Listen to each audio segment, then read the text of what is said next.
right, so I decided I want to try to see if I can get this thing running. So I grabbed a battery out of my tractor over there and charged it up. And I don't know. This is a mystery to me. We'll see if it starts. I put like 2 gallons of gas in it, just because I figured the gas would be, you know, old and stale. And yeah, so I got the car pretty much stripped. There is like so the plan of turning this thing into, well, not turning it into, but selling it as a roller is out the door. I mean, I'll have to sell it maybe as, or give it away basically for like body panels and stuff like that, because there's a lot of rust on the passenger side wheel well. I mean, nothing that's not repairable. You could replace the floor pans, but to me it's not worth it. So whoever gets this car might get it for free. Yeah, I mean, it's got, like I said, good panels and all that. So if you had like a 95 that was rear-ended, you could pretty much use all these pieces. So, and I know it'd have to be somebody with a unique situation with one of these cars, but I just don't feel right about selling this like as a roller and having somebody have to deal with this. So I'm sure this sat out with this seal here bad, because the other side's not rusted out. So this seal must have been bad, and you know, it just leaked over years, you know, probably since the 90s. So, but anyway, you know, I got all the carpet out, got the seats out, threw all that away. The wiring harness so far looks good in the car, so I might be able to use some of that, but we'll see. Oh, and I also found it's got a nice B&M shifter. So that's a nice little bonus. Those are, I think, 100 and some bucks, 150 bucks for a B&M shifter.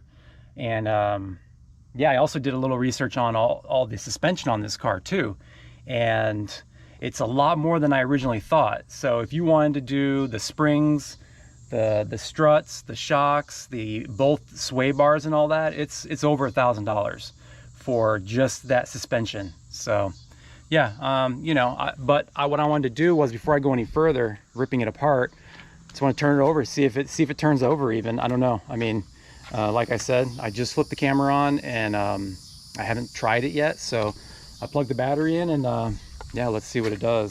I'll put the camera over here.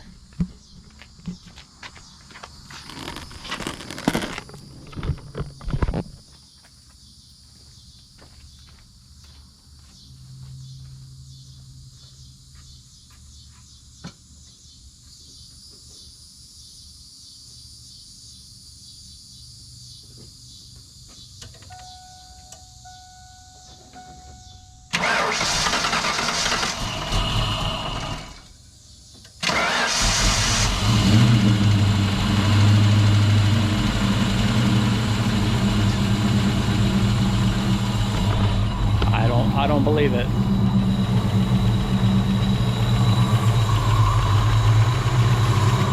It's got some really bad tap in the top.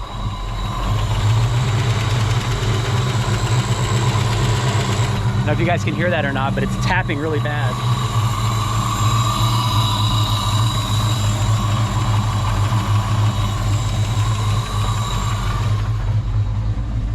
But it actually runs. So the guy wasn't lying when he said they drove it up onto the wrecker.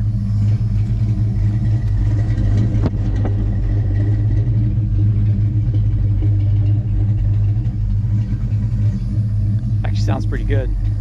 So, okay, this is a good thing that we know it runs. Let me turn it off. So yeah, that's a good thing that we know that it runs. So, you know, like I'm going to, like, I'll keep this video, and whoever I sell the motor to, I can show them that this thing actually runs. It did have a little bit of a lifter tap, but you know, I mean, a car that's been sitting for years, lifters can go bad very easily from sitting.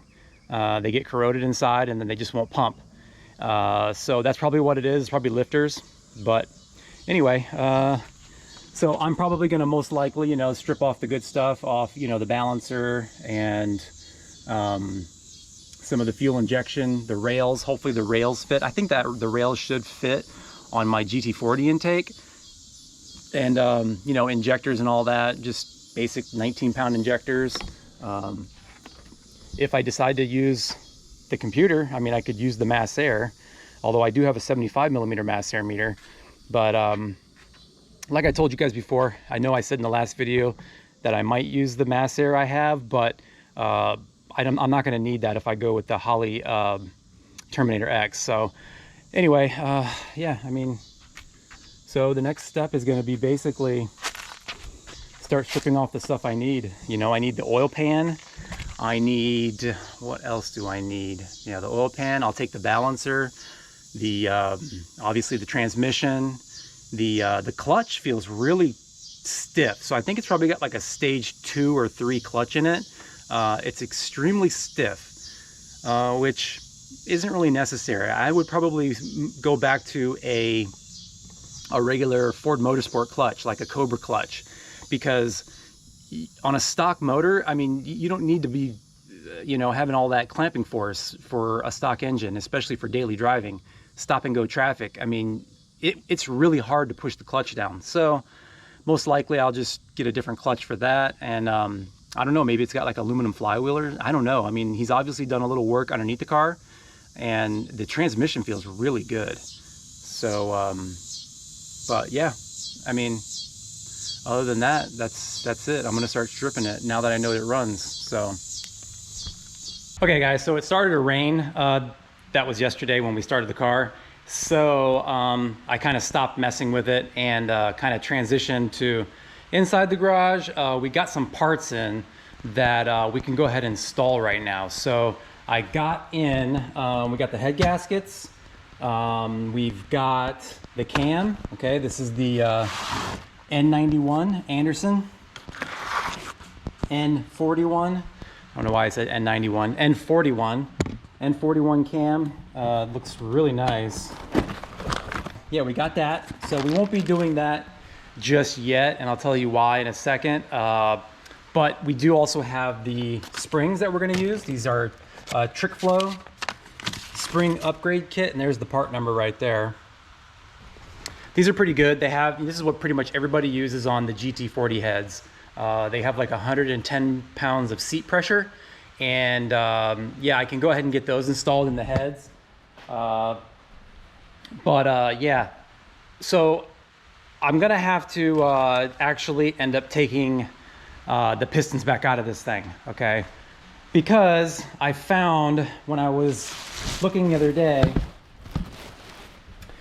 just kind of inspecting the cam bearings, and one of the cam bearings, I don't know, it's going to be hard for you guys to see, but not this one, but the second one has a little chunk of metal out of it. I don't know if I did that when I was pulling the cam out, or if it was like that or not. I'm not 100% sure of why that little nick is in there, but it's pretty deep.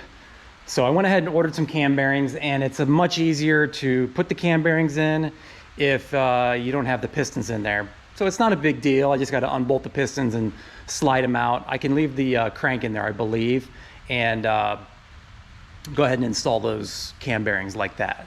So I just don't, you know, this is expensive cam. It was like 340 bucks, I think.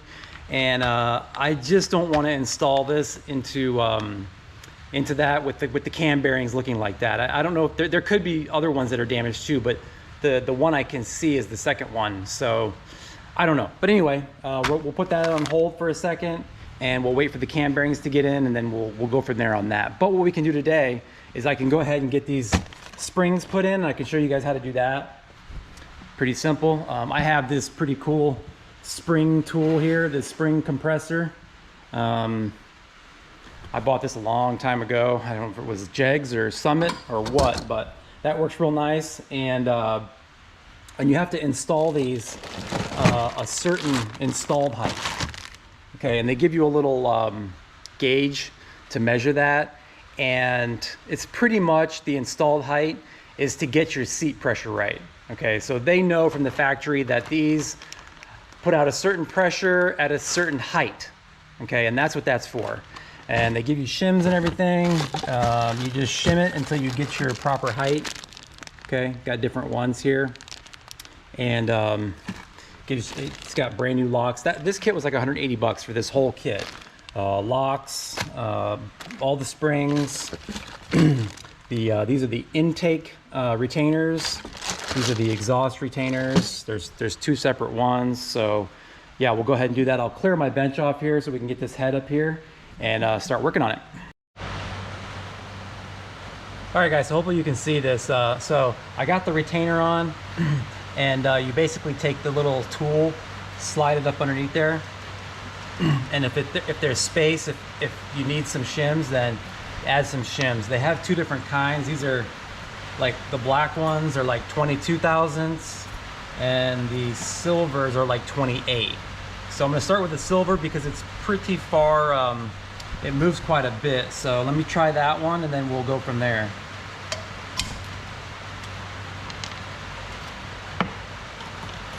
And this one says, it has a little thing there where it says this side up. So drop that on there.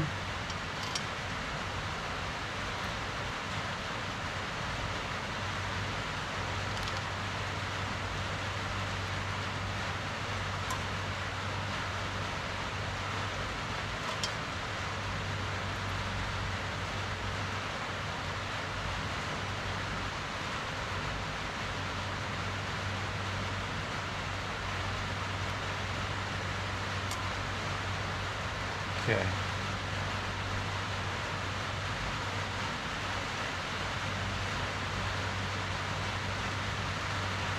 All right, that one was too much, so we'll try a black one.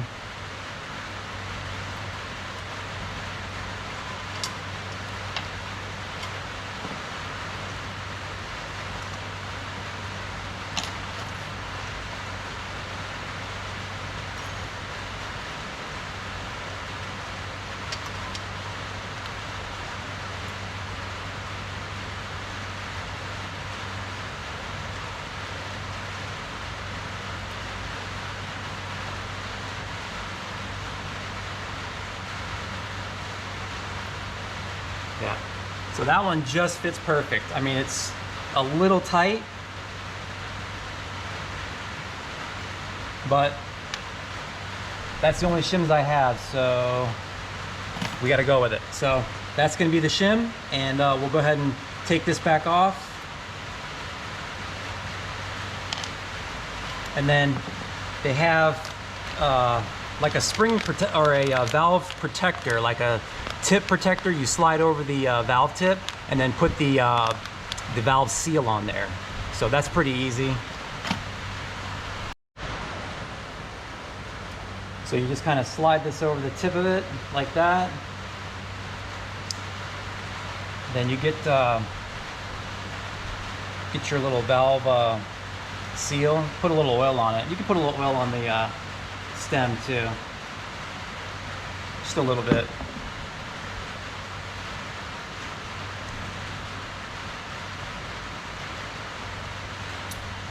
Pushes right down.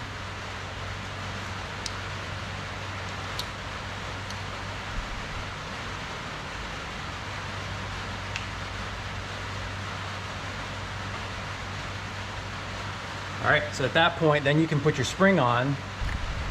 Get your spring, slide that over there.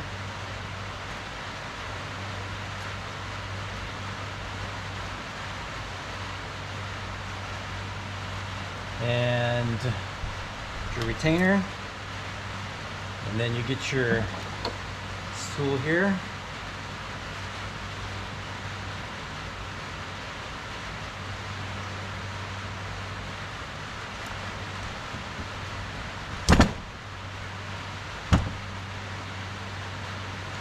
All right, this thing is a little hard to kind of push down, but you got to kind of lean on it. Then you just slide your little locks in.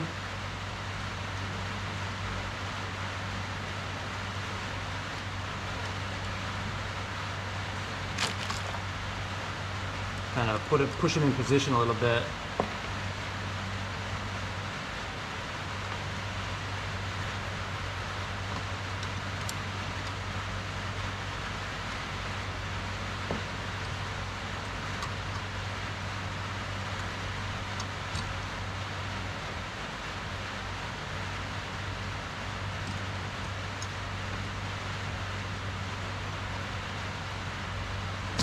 release it.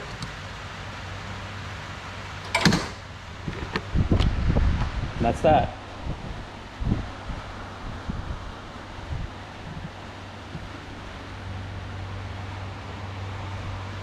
Really pretty simple. I mean, it's the directions are great, so I don't really see having any problems with this. Yeah, so anyway, let me do the rest of the intakes and then we'll do the exhaust. I don't know if they're all going to be probably the same, I would imagine, but we'll see. I don't know. Let me I'll let you guys know. I'll do a few and then let you know if like they needed different shims or more shims or what. So we'll see.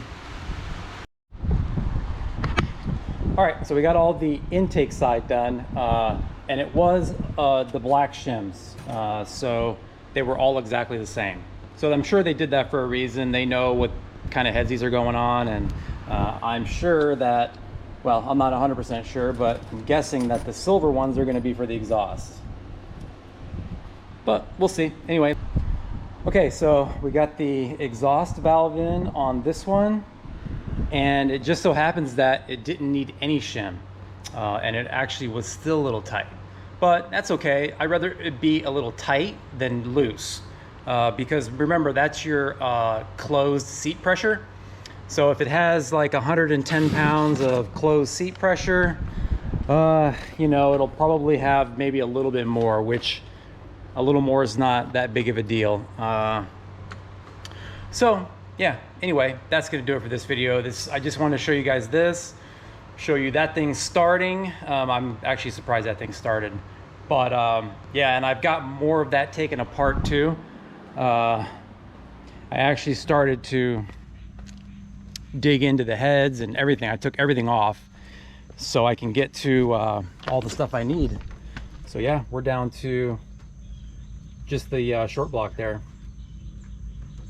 So, and I did pull one of the heads off and take a look at it just to see like the health of the motor, and it is like pristine in there. I cannot believe how good it looks. It actually looks much better than this one. All the cylinder walls and all that, and it's a stock bore too. It's a 4-inch bore. So yeah, I don't know. That might be an option down the road too, if anything ever happens to this one or whatever. But yeah, I'll go ahead and do that one the same way with some new bearings and new piston rings and all that, and just kind of freshen it up. I mean, even the tops of the pistons look like very clean. Like I wouldn't have to even clean it. So, but anyway, I just wanted to show you guys that, and yeah, we're moving along here. Still raining, so I can't get back to the track right now, as you can see. Everything's wet, so it's a good time to work on stuff like this. So, but anyway, that's gonna do it, guys. Check you all later.